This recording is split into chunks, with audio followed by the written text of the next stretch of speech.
Broad গেজে রূপান্তরিত করতে যেয়ে আমাদের মিটার গেজ বা ইস্টার্ন জোনে এই জোনেগুলিকে অনেক ক্ষেত্রে অবহেলিত হয়েছে। সেই সেবার মান বৃদ্ধি করতে হলে আমাদেরকে লোকোমোটিভ সাপোর্ট এবং কোচ সাপোর্টগুলি দরকার। সাথে সাথে আপনি যে কথাটি বললেন যে অনেক ক্ষেত্রে কোথাও যদি ইঞ্জিন বিকল হয়ে যায় অথবা যেহেতু সিঙ্গেল লাইন, সেই জায়গায় একটা জায়গায় যদি কোনো লাইন বিকল ইঞ্জিন বিকল হয়ে যায় বা কোনো দুর্ঘটনা ঘটে, তাহলে সেই কারণে টোটাল শিডিউল বিপর্যয় কিন্তু ঘটে যায় এবং এটা দীর্ঘ সময়ের জন্য শিডিউল। সেই জায়গাটাকে উত্তরণ করার জন্য আমরা কাজ করে চলছি। আমরা চাই আমাদের সীমিত সম্পদের সর্বোচ্চ ব্যবহার করে অগ্রাধিকার ভিত্তিতে সীমাবদ্ধতার মধ্যে যাতে আমরা সর্বোচ্চ সেবাটুকু দিতে চাই।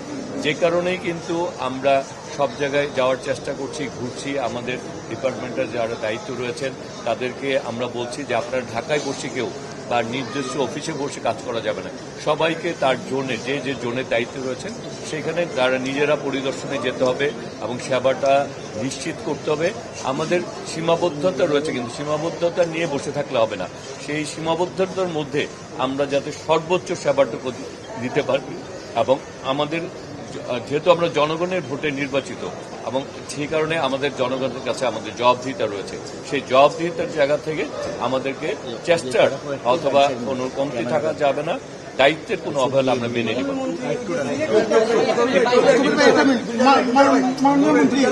আমার একটা প্রশ্ন, মাননীয় মন্ত্রী, একটা প্রশ্ন হচ্ছে রেল লাইনে বিভিন্ন জায়গায় অবৈধ স্থাপনা গড়ে উঠেছে, কিন্তু এটা আইডব্লিউ দীর্ঘদিন থেকে কোনো ব্যবস্থা নিচ্ছে না বা উচ্ছেদ করছে না। এ ব্যাপারে যদি একটু বলতেন।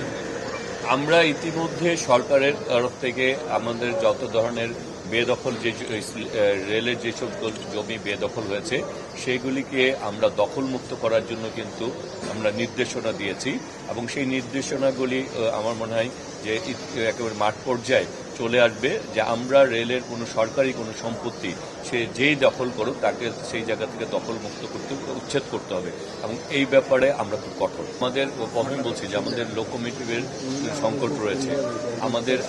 আমাদের যে ইঞ্জিনগুলি লোকোমোটিভগুলি এখানে ব্যবহার করা উচিত সেই 30 সিরিজের লোকোমোটিভ ব্যবহার করে, সেখানে অনেক ক্ষেত্রে 29 সিরিজের লোকোমোটিভ ব্যবহার করা হচ্ছে।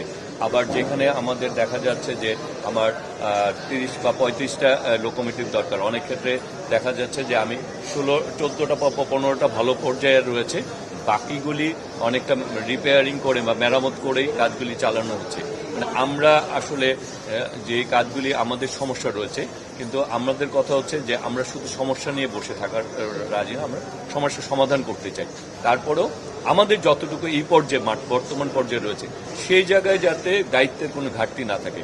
আমরা বলবো যে আমাদের এটা নাই ওটা নাই, কিন্তু আমাদের যতটুকু আছে সেই জায়গায় কোনো ঘাটতি আছে কিনা, সেই জায়গায় সেবার কোনো দুর্বলতা আছে কিনা, সেই জন্যই আমরা কিন্তু নিজেরা পরিদর্শনে যাচ্ছি। আমাদের যারা জিএম পর্যায়ে ডিআরএম পর্যায়ে আমাদের যারা মানে বিভিন্ন জোনের যারা দায়িত্ব রয়েছেন তাদেরকেও আমরা বলছি যে আপনারা সবগুলি সুপারভাইজার যারা রয়েছেন যারা সবাইকে বলছি যে আপনার মাঠ পর্যায়ে যেতে হবে, মাঠ পর্যায়ে কোনো দায়িত্বের অবহেলা ঘটছে কিনা সেটিকে নিশ্চিত করতে এবং সেই জন্য আমরা কাজ করে যাচ্ছি। হ্যাঁ, আমরা এছাড়া যেখানে সীমাবদ্ধতা রয়েছে সেগুলি উত্তরণ করে কিভাবে লোকোমোটিভ বাড়ানো যায়, কোচ বাড়ানো যায় এবং সেই জোনে মিটার গেজে যাতে যাত্রীদের সমস্যাগুলি আমরা কাজ করছি। আমাদেরকে আসলে সময় দিতে হবে। আর এগুলি তো ব্যাপার হচ্ছে ইচ্ছা করলে আমি লোকোমোটিভ ইচ্ছা করলে একদিনে এটার বৃদ্ধি করতে পারবো না। এগুলির জন্য যে প্রসেস আমরা কাজ করি, আমরা যেখানে আমরা ব্যাপার সিলেট কিন্তু আমাদের প্রায়োরিটির মধ্যে আছে।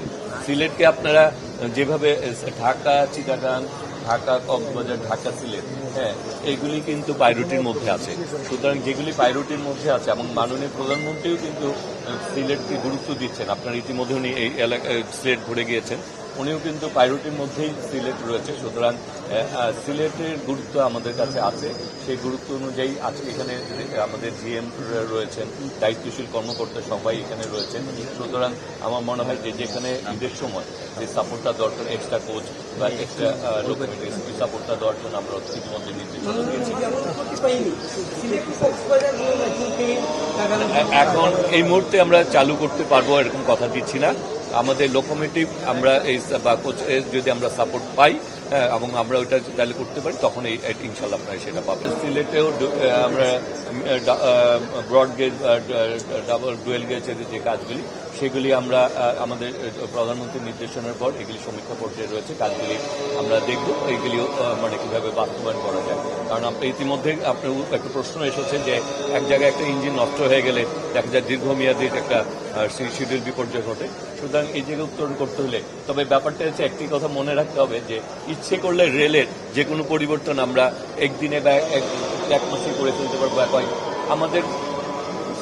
আমাদের যে অন্যান্য যে সাপোর্টগুলি দরকার সেগুলি প্রাপ্তির উপরেই কিন্তু আমাদের সমস্যার সমাধান, এবং সেখানে লোকোমোটিভ কোচ এবং আমাদের রেল লাইন সেইগুলি সমন্বয় করতে পারলে রেল বিশ্বের অন্যান্য বড় বড় দেশে রেল যে লাভবান করে তার পণ্য পরিবহন তার একটা বড় ভূমিকা রাখে, এবং যাত্রী সেবার ক্ষেত্রে পৃথিবীর অনেক দেশেই ভর্তুকি দিয়ে থাকে রেলে।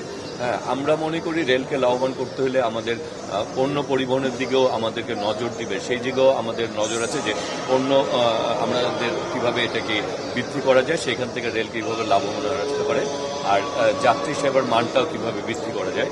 আর রেলের প্রতি মানুষের আগ্রহ রয়েছে, যে মানুষ রেলে পরিবহন করতে চায়, সেক্ষেত্রে আমাদের বললাম যে আমাদের অন্যান্য সাপোর্টগুলি আসলে আমরা সেটি করব। তবে আমরা এই মুহূর্তে যেটা চাচ্ছি আমাদের যতটুকু আছে সে জায়গায় আমরা কোনো রকম দুর্বলতা বা গাফিলতি যাতে না হয় এই ব্যাপারে আমরা আমাদের কর্মকর্তাদেরকে এবং রেল কর্তৃপক্ষকে নির্দেশ দিচ্ছি যে এগুলির ব্যাপারে কোনো